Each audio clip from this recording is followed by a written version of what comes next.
কি দিব? হ্যাঁ কি দিব বলো? মোবাইল কি লাগবে? আসসালামু আলাইকুম everyone, welcome back to our channel. সবাই কেমন আছেন? আশা করছি কাছে এবং দূরে যে যেখানে ভালো আছেন। তো আজ আপনাদের সাথে আমি একটা বিরিয়ানি বিফ বিরিয়ানির রেসিপিও সাথে শেয়ার করব। আর সাথে তো থাকছে ইফতার, যেহেতু রোজা শেষ হয়ে যাচ্ছে, তো সামনে ঈদ চলে এসেছে। সবাইকে কিন্তু অগ্রিম ঈদ মোবারক, ঈদের অনেক অনেক শুভেচ্ছা। আর আমার এই ভিডিওটা যখন আপলোড হবে তখন হয়তো আমাদের বাংলাদেশে চাঁদ রাত থাকবে, তখন এই ভিডিওটা আসলে আপলোড করা হবে। তো এটা হচ্ছে চাঁদ রাতের আগের দিনের ব্লগ। তো ওই দিন আমরা বিরিয়ানি রান্না করেছিলাম, কারণ হুজুরকে দেওয়ার কথা ছিল। তো যার কারণে বিরিয়ানি রান্নার সাথে ছিল ভাজা পোড়া, যেমন পেঁয়াজু বড়া, আলুর চপ, এগুলো ছিল আর কি। তো আজকে আপনাদের সাথে এই ব্লগটাই শেয়ার করব, আশা করছি ভালো লাগবে। তো এখানে দুপুর থেকে মাছ ধুয়ে নিয়েছি, ডাল ভিজানো হয়ে গিয়েছে। এখানে তরকারি কলা দিয়ে আলু দিয়ে রান্না করব সেহরির জন্য। আর এখানে হচ্ছে গরু মাংস নেওয়া হয়েছে বিরিয়ানি রান্না করার জন্য। আর বেগুন তো কাটা হয়ে গিয়েছে ইফতার তৈরি করার জন্য। তো এখানে আমি প্রথমে পেঁয়াজ বেরেস্তাটা করে নেব। এগুলা পেঁয়াজ বেরেস্তা বসিয়ে দিয়ে আমি মাংসগুলো পিস করে নেব। বিরিয়ানির জন্য তো ছোট ছোট পিস করতে হয়। তো তাই তো পিস করে নেওয়া হয়ে গিয়েছে। এদিকে আমার বেরেস্তাও করা হয়ে গিয়েছে, মাংসগুলো আমি ধুয়ে নিয়েছি। তো নেওয়ার পর এখন বেরেস্তাগুলো উঠিয়ে আমি মাংসটা রান্না বসিয়ে দিব, কারণ আসরের নামাজের পরে হুজুর চলে আসবে নেওয়ার জন্য। তো এখানে মাংসগুলো আমি একটা প্রেশার কুকারে দিয়ে দিচ্ছি, এতে করে তাড়াতাড়ি হবে। আর বিরিয়ানির মজা হওয়ার সিক্রেট একটা বিষয় হচ্ছে বেরেস্তার যে পেঁয়াজ তেলটা, এই তেলটা দিয়ে যখন মাংসটা ম্যারিনেশন করা হয়, এটার ফ্লেভারই কিন্তু চেঞ্জ হয়ে যায়। এখানে পেঁয়াজ কুচি দিয়ে দিলাম, তারপর আদা বাটা, রসুন বাটা, সব আমি আমার আন্দাজ মতো দিচ্ছি। কোনো পরিমাপ আসলে আমি জানি না, আমার চোখের আন্দাজে যতটুকু দরকার ছিল আমি অতটুকুই দিয়ে দিয়েছি। এখানে 1.5 কেজি পরিমাণ গরুর মাংস ছিল আর 2 কেজি পরিমাণ চাল। তো এখানে আদা বাটা দেওয়ার পরে রসুন বাটাটাও দিয়ে দিচ্ছি। তারপর দিয়ে দিলাম হলুদের গুঁড়া, মরিচের গুঁড়া, কারণ বিরিয়ানিতে আমি হলুদের গুঁড়াটা ইউজ করি না। আর দিয়ে দিলাম ধনিয়ার গুঁড়া, জিরা গুঁড়া, আর একটা গরম মশলা গুঁড়া ছিল সেটাও দিয়ে দিলাম। তারপর গরম মশলাগুলো দিয়ে দিচ্ছি, এখানে এলাচ, দারচিনি, তেজপাতা, লং, এগুলো দিয়ে দিলাম। সবশেষে দিয়ে দিলাম 1 প্যাকেট বিরিয়ানির মশলা।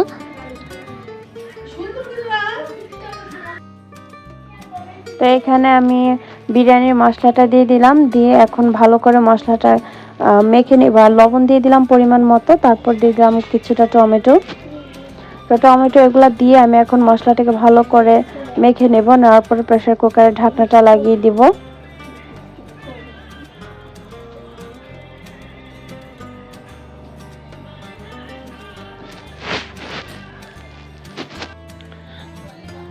মাংসটা আমি ভালো করে মেখে নিচ্ছি, নেওয়ার পরে ঢাকনাটা লাগিয়ে প্রায় 5-6টা সিটি আনলে আমার সিদ্ধ হয়ে যাবে।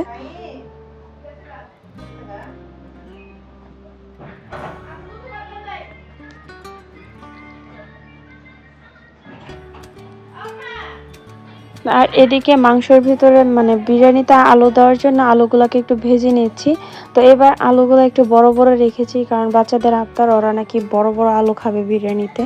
তো এখানে আর কিছুটা আলুর ভিতরে আমি ফুড কালার দিয়েছিলাম। তো এই ফুড কালার দেওয়ার কারণে আলুগুলোর কালারটা একটু চেঞ্জ হয়েছে। সেহরির জন্য যে রান্নাটা করব তার জন্য মাছগুলো আগে ভেজে নিচ্ছি। তো একসাথে রান্নাগুলো শেষ করলে হয় কি, পরে আর ভেজাল হয় না। আমি সব সময় ইফতার রান্না করার সাথে সাথে সেহরির রান্নাটাও করে ফেলি, এতে করে পরে আর কোনো কাজ থাকে না, আরামসে আপনার সব কিছু কাজ করা যায়, নামাজ আদায় করা যায়। তো রাতের বেলা রান্নাটা আমি রাখি না, যা রান্না করে বিকালবেলা করে ফেলি। আর এদিকে মাংসটা কিন্তু সিদ্ধ হয়ে গিয়েছে, দেখতেই পাচ্ছেন।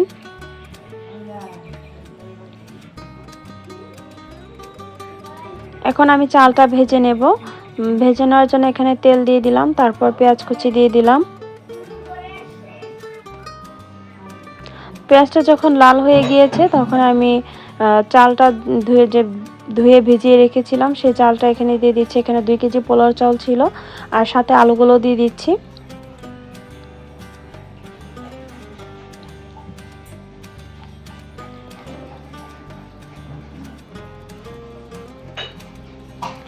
আর এখানে পরিমাণ মতো লবণ দিয়ে দিয়েছি। প্রতি 1 কেজি চালের জন্য 1 মুঠ পরিমাণ মানে লবণ দিতে হয়, সেই আইডিয়া অনুযায়ী আমি এখানে লবণটা দিয়ে দিচ্ছি। দেওয়ার পর এখন ভালো করে নেড়েচেড়ে মিশিয়ে নিচ্ছি যেন নিচে লেগে না যায়। এই সময় কিন্তু চুলার আঁচটা একদম লো করে দিয়েছি যেন সুন্দর মতো চালটা ভাজা হয়।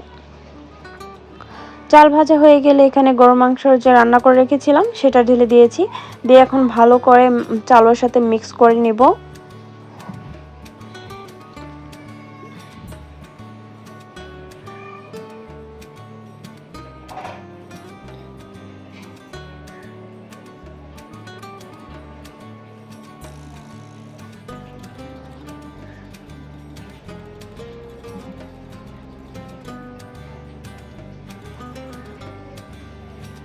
আর এখানে 3 কেজি মানে 3 লিটার পরিমাণ পানি আমি মেপে গরম করে নিয়েছিলাম, সেই পানিটা দিয়ে দিচ্ছি। তারপরে এখানে জাল করে নেওয়া দুধ ছিল, সেই দুধটাও দিয়ে দিলাম। আর 2টা লেবু চিপে সেই লেবুর রসটা দিয়ে দিয়েছি। যেহেতু আমি এখানে টক দই ইউজ করিনি, যার কারণে লেবুর রসটা দিয়ে দিলাম। এখন ঢেকে দেব যতক্ষণ না পর্যন্ত বলক চলে আসে। আর এদিকে মাছ ভাজা হয়ে যাওয়ার পরে আমি ছোলা ভুনা বসিয়ে দিয়েছি, কারণ অলরেডি কিন্তু ইফতারের আর বেশি সময় নেই। আর এদিকে বিরিয়ানিটার ভিতরে কাঁচামরিচ দিয়ে দিচ্ছি। এখন কিন্তু আমি দমে রেখে দেব। এই পানিটার ভিতরে চাউলটা সিদ্ধ হয়ে যাবে, আর বেশি পানি দিলে নরম হয়ে যাওয়ার সম্ভাবনা থাকবে, যার কারণে এখনই আমি দমে দিয়ে দিব। ছোলা ভুনা হয়ে যাওয়ার পরে আমি কলা যে তরকারিটা ছিল সেই কলা তরকারির জন্য মশলা কষিয়ে নিলাম। নেওয়ার পরে এখন সেই সবজিগুলো দিয়ে দিচ্ছি, ভালো করে মশলার সাথে কষিয়ে নেব।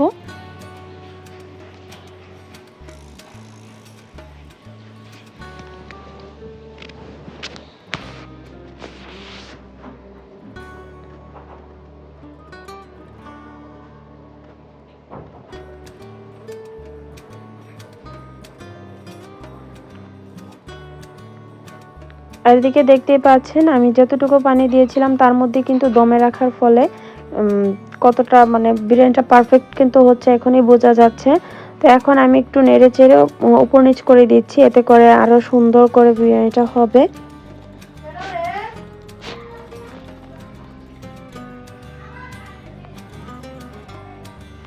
তো অলরেডি কিন্তু চাউলটা সিদ্ধ হয়ে গিয়েছে। এখন আমি পেঁয়াজ বেরেস্তাটা দিয়ে ঢেকে রেখে দেব যেন বেরেস্তার গ্রানটা এটার বিরিয়ানির ভিতরে যায়। তো এই বিরিয়ানিটা কিন্তু খেতে খুবই মজার হয়েছিল, একদম ঝরঝরে। আর কি বলবো, একটা আছে ঝরঝরে শুকনা লাগে, বিরিয়ানিটা কিন্তু সেরকম ছিল না, খুবই মজার হয়েছে, দেখতেই পাচ্ছেন। এখন কিন্তু চুলার আঁচ বন্ধ। আর বিরিয়ানিটা কতটা পারফেক্ট হয়েছে নিশ্চয়ই দেখে বুঝতে পারতেছেন। তো আমার এই রেসিপি বা ব্লগগুলো আপনাদের কাছে কেমন লাগে কমেন্ট করে কিন্তু জানাতে ভুলবেন না। আর এদিকে কলার তরকারিও প্রায় হয়ে গিয়েছে, এখন ধনিয়া পাতা দিয়ে নামিয়ে ফেলবো।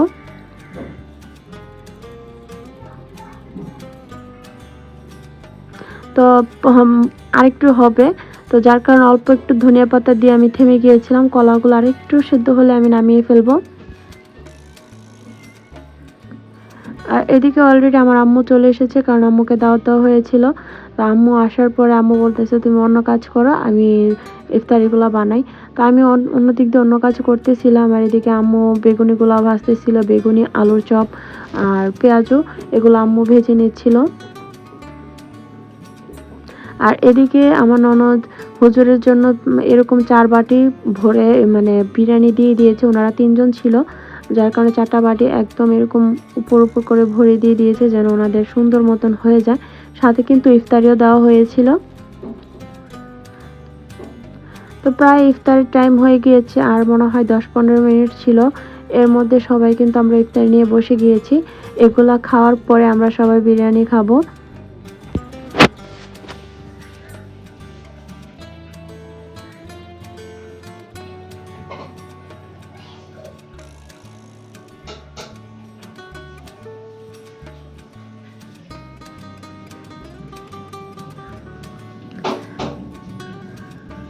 আর আজ মনে করেন ইফতারের পরে প্রচণ্ড পরিমাণে ঝড় হয়েছে, যে কি বলবো, এত পরিমাণের বাতাস, এত পরিমাণের বৃষ্টি, মানে কালবৈশাখী ঝড় যেরকম হয়।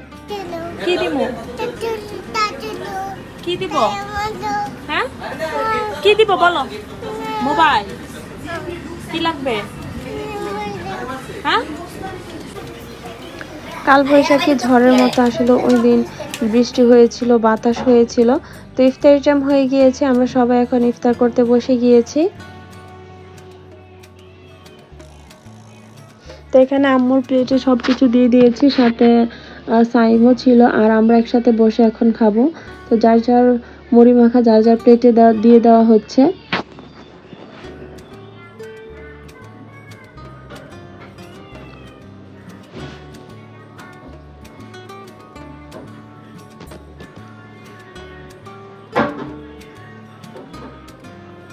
আমি অল্প একটু মুড়ি নিয়ে নিলাম, এটা খেয়ে তারপর আবার বিরিয়ানি খাবো, এই আর কি। তো যেহেতু বিরিয়ানি রান্না করা হয়েছে, সবাই অল্প অল্প করে খেয়ে নেব।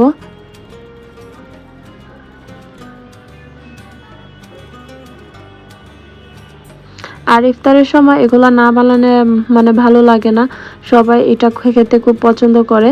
আমাদের বাসায় সবাই এটা না খেলে নাকি মনে হয় না রোজা মানে রেখেছে বা রোজার দিন চলতেছে এরকম। তো যার কারণে অন্য কোনো কিছু বানালেও এটার পাশাপাশি এগুলা বানালে ওনাদের ভালো লাগে।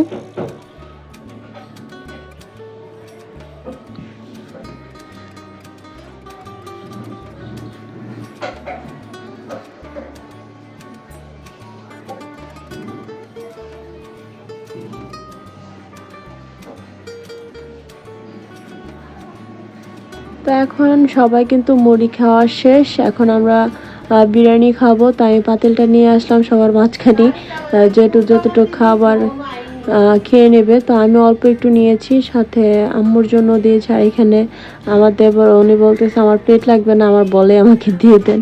তো অল্প একটু বিরিয়ানি নিয়েছে, আর যার যার যে খাবে সবাই প্লেট নিয়ে আসতেছে আর খাওয়ার জন্য। তো ওই দিন আসলে ভালো লাগতেছিল, মুড়ি মাখা খেয়ে সবাই আমরা আবার বিরিয়ানি খেয়েছি।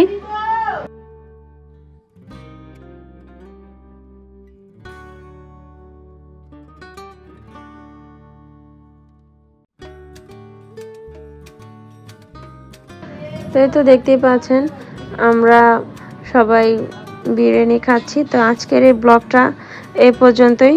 সবাই ভালো থাকবেন, আর কেমন লেগেছে অবশ্যই কিন্তু কমেন্ট করে জানাবেন। আর শেষে কিন্তু কি পরিমাণ ঝড় বৃষ্টি হয়েছে সেটার ক্লিপও আছে, আশা করছি আপনাদের কাছে ভালো লাগবে। কারণ সব জেলাতেই আমরা জানি বা বাংলাদেশের সব জায়গাতেই কিন্তু ওই দিনই বৃষ্টিটা হয়েছে।